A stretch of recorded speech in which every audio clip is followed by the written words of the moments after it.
요새는 사실 급락했잖아요. 네. 그 최근에 만약에 감정평가를 넣는다고 하면 네. 가격이 많이 떨어졌는데 그럼 경매 같은 경우 호가로 넣기가 좀 애매한데 그 부분은 어떻게 해소하세요?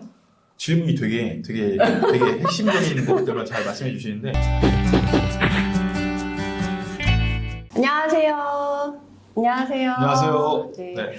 최근에 좀 부동산이 급락하면서 사람들이 이제 경매에 관심을 많이 갖고 있는데요. 이제 경매하면 사실 우리가 시세에서 나오는 거를 감정평가액을 기준으로 이제 보증 금액도 맞추고 그거에 맞춰서 입찰가를 산정하게 되는데 그 감정평가 금액을 산정하는 감정평가사분을 오늘 한번 모시게 되었습니다. 반갑습니다. 안녕하세요. 아. 네. 사실 투자를 경매를 잘 안 하시는 분들은 감정평가사라는 직업 자체가 되게 생소하신 분들이 많은데 네네. 간단하게 좀 자기소개 부탁드릴게요. 안녕하세요. 저는 얼마니 TV를 운영하고 있는 감정평가사 김강산이라고 합니다. 이제 이화 감정평가법인에서 이제 대표 감정평가사로 있고요. 말씀하신 대로 일반 분들은 이제 부동산 업을 아예 안 하시는 분들은 투자자들도 그렇고 이제 평가사를 잘 모르는데요. 네, 말씀하신 대로 경매를 투자를 하실 때 평가서를 보면서 이게 뭐지? 하는 게 이제 그때 아는 게 경매. 되게 딱딱해요, 근데. 네, 맞아요. 네. 그렇게 알 때 이제 평가사를 알게 되고, 아니면 이제 그 집을 담보로 돈을 은행에 빌릴 때 은행에서 감정평가 받아야 됩니다라고 할 때 이제 감정평가사를 알게 되고, 그다음에 경매에 많이 관심을 가지시는 분들이 감정평가 금액이 왜 이렇게 나왔을까 사실 궁금하고 그 감정평가서를 읽어보면서 네네. 과연 이 근거는 뭘까 하는데 되게 딱딱하게 사례 비교만 하고 끝나게 되는데 정말 너무 이렇게 쉽게 이렇게 하는 게 아닌가라는 네네. 생각을 저는 보면서 했었거든요. 네네. 우리가 원하는 금액은 그 금액이 아닌데. 그쵸? 네, 그렇죠. 네네. 그래서 혹시 그거를 이렇게 정하게 되는 기준이 있나요? 일단 경매 평가든 뭐 어떤 평가든 간에 법과 이제 이론과 기준에 따라서 평가를 하게 되는데요. 그 말씀하신 대로 사례를 비교한다던가 뭐 각종 요인치라던가 산정되는 금액의 근거는 다 있습니다.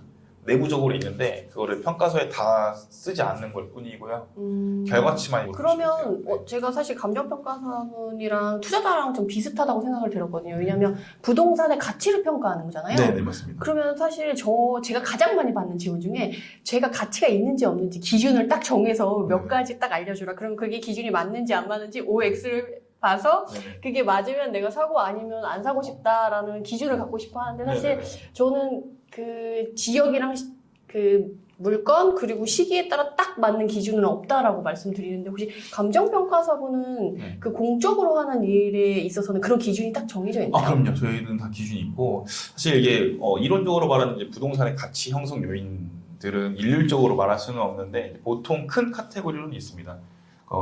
이른바 우리가 말하는 이제 부동산의 종별에 따라 혹은 종류에 따라 좀 달라지게 되는데 예를 들어 이제 감정평가사들이 이제 보통 가치 형성 요인 분류할 때는 아파트 같은 경우는 이제 단지 외부 요인, 단지 내부 요인, 이제 호별 요인, 기타 요인 크게 네 가지로 보거든요.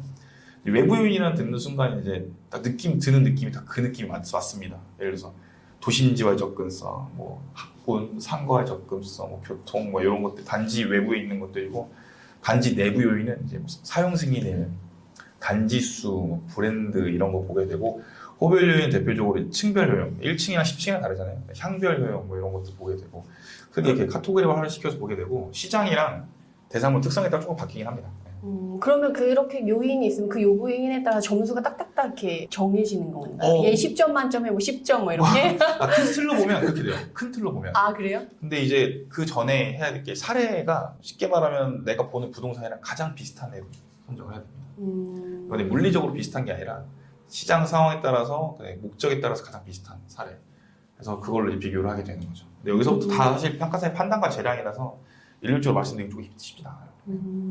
그래서 사실은 우리가 아파트를 주로 하고 경매를 주로 하지만 우리가 그러니까 부동산의 가치를 평가한다는 면에서는 비슷한 면이 있어서 비슷한 면과 다른 면을 찾아보면서 우리가 배울 수 있는 점을 배우면 너무 좋을 것 같아요. 일단 큰 틀에서는요, 감정평가랑 투자랑은 큰 틀에서는 같습니다. 결국에 이제 투자의 목적은 돈을 버는 거기 때문에 내가 예상되는 수익과 지금 나가는 비용을 빼면 이제 수익이 나오잖아요. 이때 지금 당장 들어가는 비용이 얼마인지에 가까운 게 좀 감정평가랑 가까운 거고 말은 뭐 미래의 가치 뭐 예상 이렇게 하지만 결국에 지금 당장 그 시장 가치라고 표현해요. 시장 가치가 얼마냐 그걸 평가하는 거고 투자랑 가장 큰 차이점은 조금 어려운 학술 용어를 쓰게 되면 미실현 개발 이익을 반영하느냐 여기인 거죠. 그러니까 투자할 때는 여기가 뭐 향후 몇 억이 오를 거야를 예상하고 투자를 하지만 평가할 때는 구체화되고 현실화된 이익만 반영을 할 수밖에 없어요. 그럼 예를 들면 그래 재개발 구역 개발 구역 아시겠지만 이게 이렇게 가격이 올라가는 게 아니잖아요. 이렇게 오르잖아요. 이렇게. 그렇죠. 단계별로. 사업 단계별로. 네. 그럼 이제 여기에 있으신 분은 나중에 여기까지 갈게 명확해라고 해서 나중에 10억이 될 건데 지금 2억에 팔리니까 8억을 먹겠네라 생각을 하지만 그러면 내 투자 가치는 10억이라고 생각을 하지만 평가할 때는 그게 반영이 안 돼요. 그냥 지금 당장 얼마야. 들어가는 금액이 얼마야? 네, 그리고 이제 지금 여기 이른바 말하는 시세 수준이 얼마야 라고 보게 되고 투기적인 거래라던가 그다음에 조금 사정이 개입되어 보이는 거래 등등은 배제를 하고 봅니다. 그러니까 시장에서는 죄다 10억이라고 보지만 평가사들은 8억이라고 볼 수밖에 없는 이유가 그밖에 안 돼요. 그러니까 미래에 조금 추상적인 이익은 반영을 못하기 때문에 네.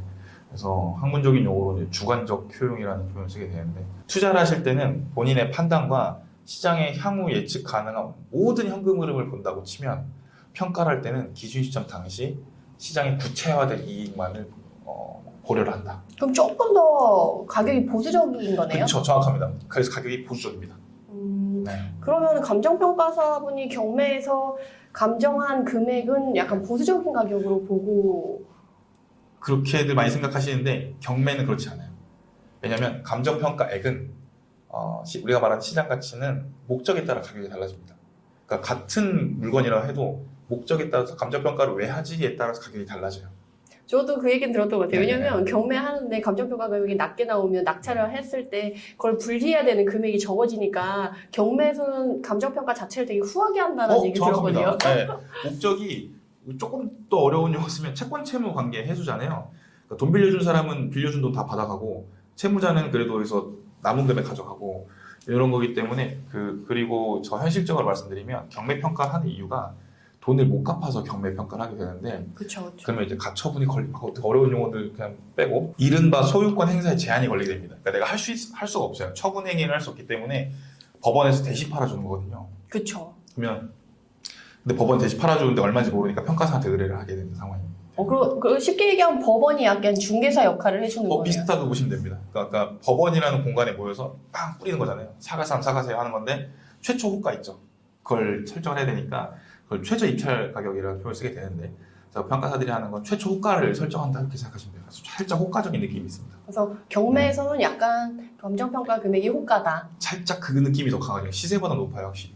요새는 사실 급락했잖아요. 네. 그 최근에 만약에 감정평가를 넣는다고 하면 네. 가격이 많이 떨어졌는데 그럼 경매 같은 경우 호가로 넣기가 좀 애매한데 그 부분은 어떻게 해소하세요?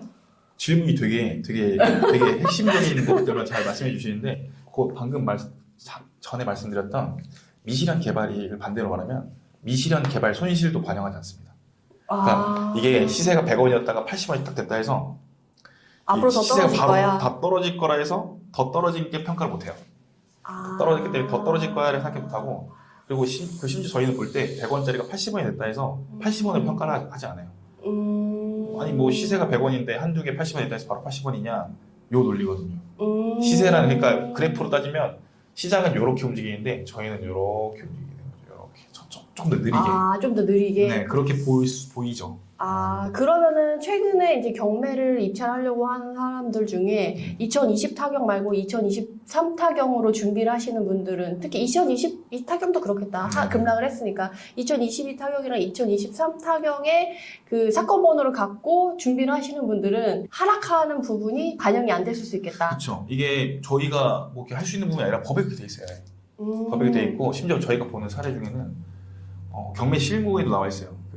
미등기된 사례는 그러니까 등기가 소유권 이전 등기가 안 된 사례는 경매 평가할 때 사례로 못 써요.